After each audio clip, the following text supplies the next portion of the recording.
أعوذ بالله من الشيطان الرجيم. بسم الله الرحمن الرحيم. أحمد الله رب العالمين حمد عباده الشاكرين الذاكرين، وأشهد أن لا إله إلا الله ولي الصالحين، وأشهد أن محمدا عبده ورسوله صلى الله عليه وعلى آله وأصحابه ومن تبعهم بإحسان إلى يوم الدين.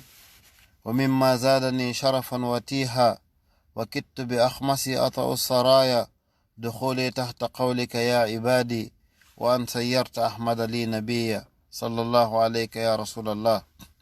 haray musidɓe julɓe tedduɓe nokku kala ka wonɗon, haray mi salmini on salminago islam.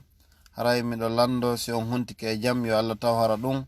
haray toujours hiɗen toro Allah subhanahu wa ta'ala nde nawnare wonde aduna on yo Allah subhanahu wa ta'ala yaltinde. en torki Allah ala dikkinawnu ɓen fof yo yaafu fatiɓɓen fof. Allahumma amin ya rabbal alamin. yo Allah okku en kadi baraji ko woni kon e sappo sakkitoron ka suuma e ɗoɗe. haray si ɗum feƴƴi inchallah, haray hande kadi ko marɗen ko andintinen ko yowodiri e goto e makuji nelaɗo sallllahu alayhi wa sallam. ɗulle haray nelaɗo sallllahu alayhi wa sallam hiɓe yewti en wallahi musidɓe julɓe e hadis mo Aba Hurayra fillani en hadis selluɗo, kono ko hadisa kadi hulɓiniɗo fi honɗum. haray ko yimɓe tato adoyteɓe huɓɓitirede yiite ngen ñande darngal. subhanallah. ɓen ɗon no yimɓe tato kadi ko yimɓe ɓe tawata hinaɓe sikkuɗenɓe, par ce que ko yimɓe wonɓe e gollude golleji ka aduna ɗo, tawa mo anda si yii golleji maɓɓe ɗin sikkay ko golleji moƴƴi 100% ɓe woni e gollude, sikka kadi ko golleji wonaɗi e gollirede fi Allah, kono hara ko au contraire. ɗon haray santarde miɗo jangande on hadis on. haray hadis on ko an Abi Hurairata radiyallahu anhu qal haddasani rasulullahi sallallahu alayhi wa sallam أن الله تبارك وتعالى إذا كان يوم القيامة ينزل إلى العباد ليقضي بينهم. haray Aba Hurayra o wi nelaɗo sallllahu alayhi wa sallam ɓe yeetikemo wondema ñande darngal jomirawo subhanahu wa ta'ala o aray fi ñawgol hakkunde tagore nden. wa kullu ummatin jathiya, hara kala jama hiɓe mooɓi hina waɗa groupe aji. fa awwalu man yud'a, subhanallah, premier adeteɗo e noddede on, adeteɗo si fof moɓi ke tagore nden fof ka darngal, premier adeteɗo noddede on ko hombo? rajulun jama alquran, ko gorko moɓidirɗo alquran hunjinde, ko o adete noddede yo ar. wa rajulun yaqtulu fi sabilillah, e gorko mo anduɗo waɗi jihad fi sabilillah, ko o hikkata ɗon. wa rajulun kathirul mal, e gorko mo Allah okkori jawdi buy, ko ɓeɗo tato adete noddede. si ɓe noddama fa yaqulu tabaraka wa ta'ala, jomirawo wi'a ana lil qari'i, wonande janguɗo on, ene an o janguɗo, alam o allimaka, mi janginanoma, ma anzaltu ala rasulillah, e konko mi jippinno e nelaɗon, mi jannanoma qur'an, mi janginma ha famuɗa. Allah wiya bala, mi janguno few, mi hunjinde ka dara, mi waɗi tajwid, mi jangi ha mi famida. jomirawo wiya famaza amilta fiha, aw famaza amilta fima alimta, ko honɗum gollitirnoɗa non joni konko janguɗa. ɓagayni hunjagol qur'an, a yahuno tun kala ka concours woni participa fiya heɓu mbuuɗi, ka a hunjino nde yahuɗa fiituye jange wi'e dande ma nden no weli, ka a yahuno jangirɗa fi Allah. nanen ɗo ko feƴƴi hakkude makko e jomirawo kon. o wiya kuntu aqumu bihi ana allayl, hari miɗo julnirayno nde alqur'anare, miɗo daro julira nde jemma. wa ana annahar, e ka sera ñalorma, ɗum woni ka subaka. fa yaqulu llahu ta'ala lahu, Allah wi'anamo kadhabta, a fenay. wa taqulu lmalaika, malaika ɓen kadi wi'anamo kadhabta, a fenay. fiyon num malaika ɓen iɗon andi lahu muaqibatun min bayni yadayhi wa min khalfi. Allah no immini malaikaɓe ko ayna en jemma e ñalorma, ɓen hino andi. malaika ɓen kadi seeditoɓe inna Allah o ko woli konko fenan.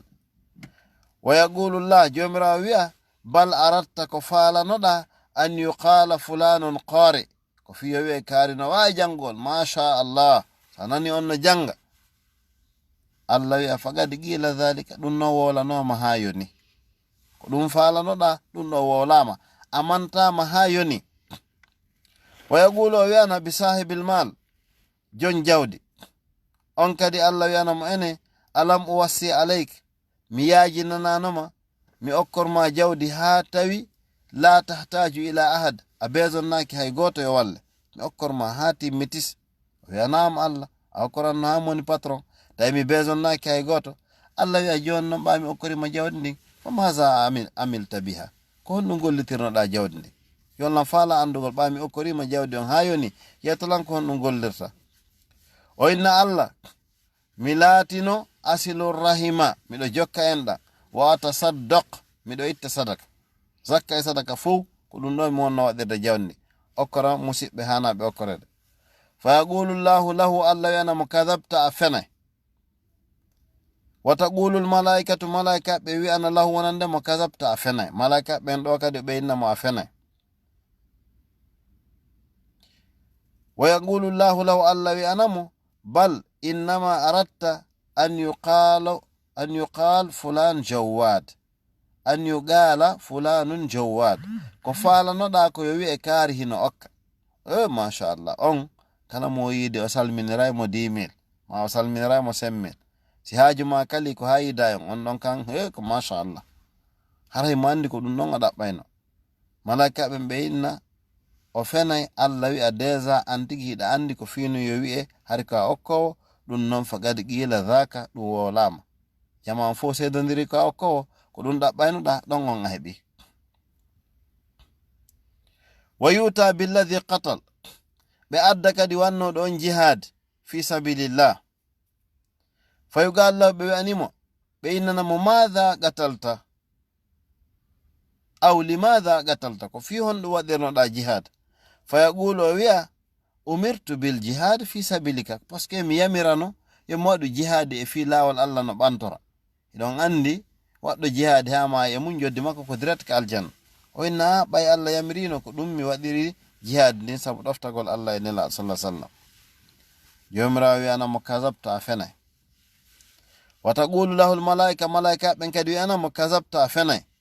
wa yaqulu llahu, jomirawo wi'a bal aratta, a falano tun an yuqala yo wi'e fulanun jari, kaari ko cuuco, kaari ko yeɗɗuɗo, kaari ko cuuco, ko jambar, ko piyowi kelɗugi wonnomo. fagad qila dhaka, ɗum ɗon no wolanoma. on tuma filli ɗon kanko Aba Hurayra o wi ɓay nelaɗo maki ɗum, summa daraba rasulullah, nelaɗo Allah sallah sallam ɓe tappi rukbati, howru an ɗum. ɓe wi jungo maɓɓe gon tak ka hoore howru an. ɓe maki ya Aba Hurayra, ulaika thalasa, ɓe tato ɓe mi wolanma ɗo, janguɗo qur'ana faminani yimɓe ɓen ko fi Allah woni, kono tawi ko fi tuyo o mante.